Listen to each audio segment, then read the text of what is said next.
EGM Network. Honestly, without Treasure Coast Community Health, I think we'd be a much poorer community in terms of our health. We're always striving to fill the gap for everyone in the community, rich or poor. Good afternoon. Welcome to Community Conversations. So nice to be here again this week.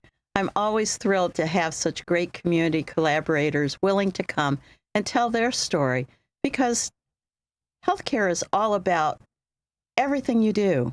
I know that sounds like a cliche, but the reality is that whether it's mental health, physical health, dental, oral health care, we're all related, and so one organization can't do it all. Primary care healthcare is our business, but without great collaborators around the community, I know that we would still be missing a lot of the preventative things that happen. And so this week I have with me a guest who's been here before, Stu Keiller from Youth Sailing Foundation. And so we're going to get an update from Stu about what's going on, particularly important at this time of year as the weather warms and we all start looking for better outdoor activities, and the water is starting to warm up. Maybe not as much as in July and August yet, but it's a great time to be thinking about outdoor activities like sailing. So welcome. Thank you. We know that Youth Sailing is not a brand new organization. When did you originally get started, Stu? So it was founded by Chris and Charlie Pope in 2009. Oh, okay. That's a ways back then. Yes.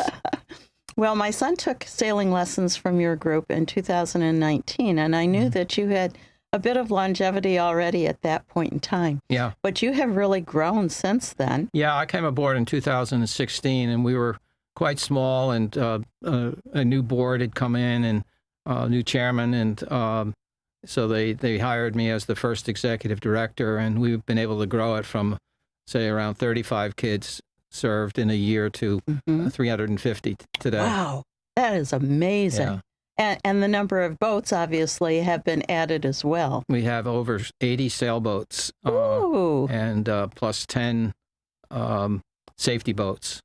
So we have quite a fleet of boats. That's for sure. Yeah. So Stu, I'm sure you've told me before, but my memory's getting worse with age. So refresh my memory. Were you involved in sailing before you came in here? Yeah, well, I first got involved with actually going to sea as a midshipman in the NROTC program. Really? So I was 19 years old when I first went aboard a World War II destroyer in 1962. Wow. And then spent 4 years active duty on surface ships. I was a navigator at one point. So then we moved to Maryland. And of course, the Chesapeake Bay was there, so it's naturally that we started in sailing as a family thing. You know, we had cruising sailboats. Like most people, started small and progressively got larger. So I had a lot of experience with sailing yourself. With the sailing, yeah, and with kids on sailboats. Well, apparently. yeah, 2 daughters, right. Well, that's a whole nother thing, because kids like to bounce around. And a certain amount is necessary and expected in sailboats, but it's also a little scary if the water's pretty deep or the wind is pushing. Yeah. But they quickly gained the confidence, so we sailed all around the Chesapeake, and they both made a trip up to Martha's Vineyard with me, so that's ocean sailing. So they were confident that we were going to get there. But the youth sailing group here is in the lagoon. Yeah, we sail dinghies. It's entirely different. We start with 8-foot dinghies, so it's all dinghy sailing, which is really all you can do in the lagoon. The large boats draw too much water, but it's perfect for shallow draft dinghy sailing. So that's what we're all about. Well, and coming from Michigan, I know that a lot of lakes will have sailboats on them, and so it's a transferable skill, both for recreation as well as the skill building that comes from that. Yeah. And you mentioned confidence. Yeah. Well, sailing really, we use sailing as a medium to build basic life skills, perseverance, flexibility, problem solving, and it all leads to more self-confidence and helping a kid achieve their full potential. That's our whole reason for being. It's not by accident. Sport's been part of education going back to the early days of Cambridge and Oxford. The academics recognize that experiential learning, that is, in their case, crew is one of the early, and then rugby and so on. So, we complement what goes on in the classroom. So initially the kids are more team-based, and then as they grow, they... Actually, no. We start them out in solo in a 8-foot dinghy. So the first thing we do is capsize drill, so we know they're comfortable and they know what to expect. I do remember the day my son came home after that. He was so excited. They will capsize. And and we do all of the instruction from the instructors are in safety boats nearby, and the kids learn the fundamentals, tacking, how to lay a course, and so on. So, you're the captain. You're the only one who's going to get the boat back to shore. I mean, occasionally we have to tow a kid in, but that's very rare. They all know that it's their responsibility, and they quickly pick up on it. Yeah. And I'll bet most of the kids come back for several sessions.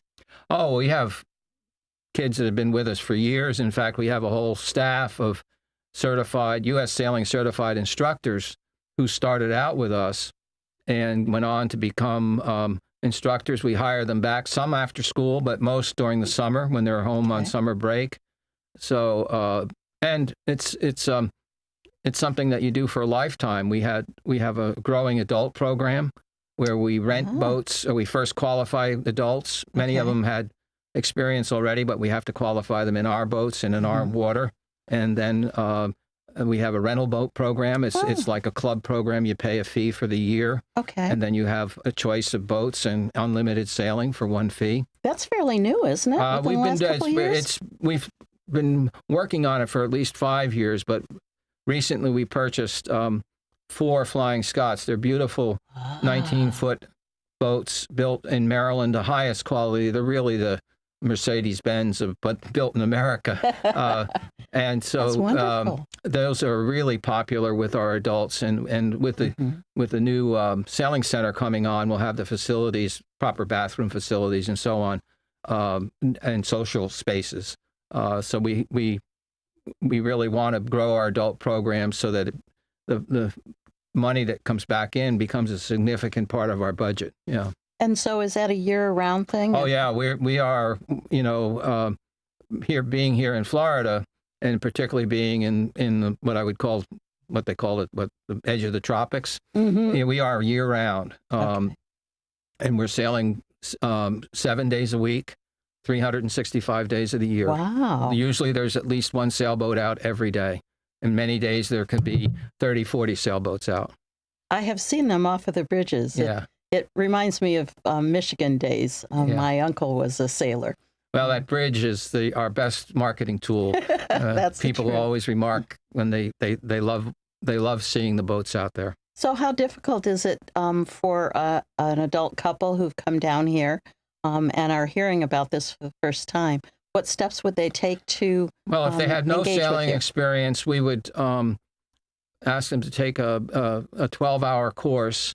And most adults at the end of that would feel comfortable enough to go out. Of course, we always have a safety boat not out on the water for the adults, but on call. Okay. So after a 12-hour course, many adults then feel, and if they want more instruction, and then we check them out on the boat of their choice, whether it's that Flying Scot, or some people prefer catamarans. We have catamarans, even sunfish and lasers, which are an overgrown sunfish. So some adults will get checked out in more than one boat, so they can, and then they pay a fee for the year. It's only $600 for the year. And we have a booking system online. They book, they come in, check in with the safety officer, and then they go down and rig their boat, sail their boat, and so on. It's very exciting. So, I'm sitting here thinking, could I convince my husband to do this at his age? Probably. Well, I met someone outside in your break room, or in that room over there, and she said, I've always wanted to do that. Maybe I'll take it up. Yeah. We took our children to Kensington Park in Michigan often, and a big lake, and they had sailfish and catamarans, and so we spent many a happy day there. Sure. But it's been a very long time. So, Sure. Very good. So let's talk a little bit about the programs that you've got for the kids, because I know, again, that's my recent experience with you So all. we serve the whole community. It's not by accident that we're calling ourselves YSF Sailing? Community. YSF Community Sailing is our logo now. Okay. Our organization is Youth Sailing Foundation of Indian River County, but we're operating as YSF Community Sailing. So we draw from over 30 schools throughout the county. We have a large cadre of homeschoolers. We serve the entire community. Half of our kids are from underserved families. We have 65 to 70 kids from Gifford and about 30 from the island. So sailing is always looked at as a yacht club sport and unreachable, but we're really reaching the entire community. About 27% of minorities. Well, thank you so much for that. We've even working with the Homeless Children's Foundation. We partnered with them. They gave us a grant to buy 3 vehicles, over $168,000 of new vehicles. So we use those vehicles during the school year to bring kids to school or to sailing. During vacations, we'll transport up to 120 homeless kids every day to 10 or 12 parks around the county. Really? And in fact, we're partnering. It looks like we're going to partner with the rowing club. Have watched what's going on, and they want in, so they're planning to buy a van, but we'll operate it. Okay. It's pretty complex scheduling problem, and we have a wonderful administrator for that program. And lots of volunteers, I'm lots of expecting. volunteers. Our special needs sailing, which is the most robust of any community sailing organization in Florida and probably in the country because of our year-round operation. We have 30 to 40 special needs folks, from nonverbal paraplegics to people on the spectrum. And that's all volunteer run, including the administrator. And they all require one-on-one instruction. We have special boats from Australia. Donor donated 6 special boats. They're equipped with joysticks, so it takes the rudder or the tiller out of the equation, self-tailing sails. So people, and we have one rigged up with a servo system run by a battery. So it's like she only has enough strength to run a powered wheelchair. So the boat's set up like her wheelchair. She can run that joystick just with her limited mobility in her one hand. I hate to interrupt you, but we're going to have to take a break for a word from our sponsors. No problem. And then when we come back, we'll continue all the incredible stories that you have. It's phenomenal. Thank you, Stu. Okay.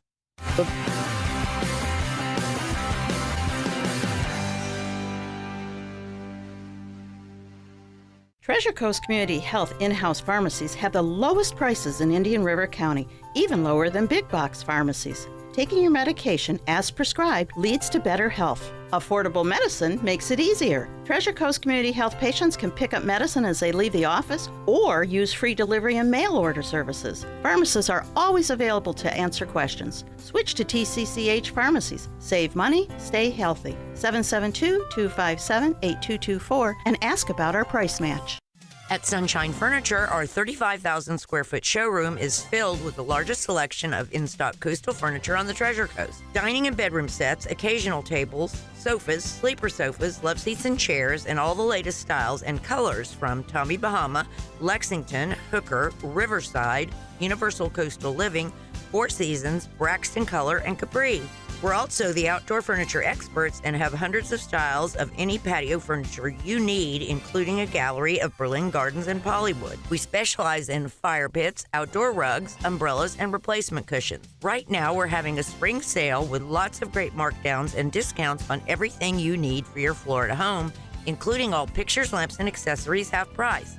Sunshine Furniture, $12.95 US 1 in the Publix Plaza, Vero Beach. Don't forget to visit our outlet store directly across the street, filled with lots of brand name closeouts and sale items. And visit our website at sunshinefurniturecasual.com. Before she was a legend, she was just a girl with a dream. Beautiful, The Carole King musical tells the incredible true story of a young songwriter who found her voice and changed music forever. The passion and the triumph of a woman who shaped a generation. Don't miss Beautiful, the feel-good musical, now playing at Vero's beautiful Riverside Theater. Get your best tickets now at the box office or riversidetheater.com. And welcome back to Community Conversations.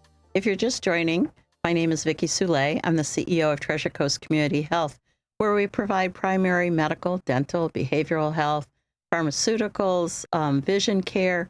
We're very comprehensive because we know that just taking care of one portion of your health is probably insufficient, but there's only so many hours and moments in the day. And so we try to make it very easy for you so that you don't have to repeat the same thing over and over again to different providers or try to remember for the next visit something that you heard at the last visit. And so we are very comprehensive. We have multiple locations around town, all the way up to Fellsmere on the north end, to Oslo on the south end, and multiple centers in between for your convenience. And we are able to take you in pretty rapidly.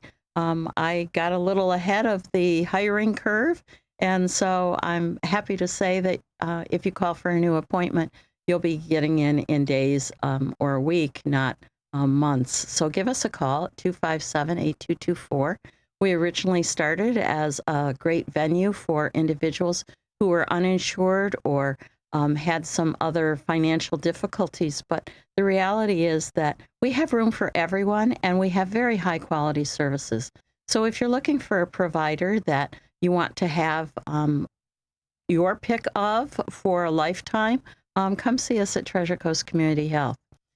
One of the best things that I found in this community, though, is the collaboration of the multiple nonprofits that we have here. Supported by generous donors over and over again. We try to collaborate rather than duplicate. And so today I have with us Stu Keiller from what I know as the Youth Sailing Foundation, but you have a new name. YSF Community Sailing.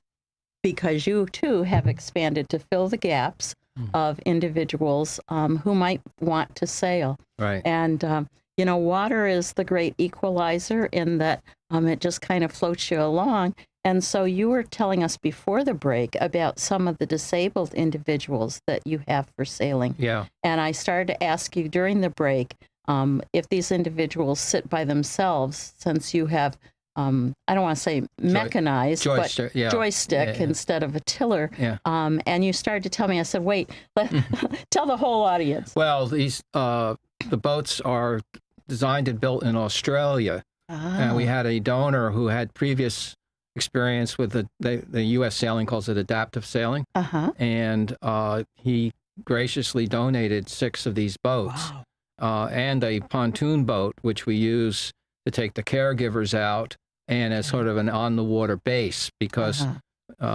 we process through in a given boat might go out 3 or 4 times in a day. Okay.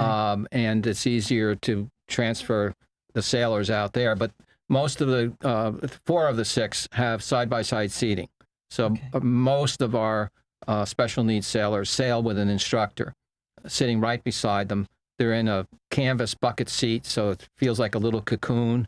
So it's very secure feeling in the boat, particularly with the instructor.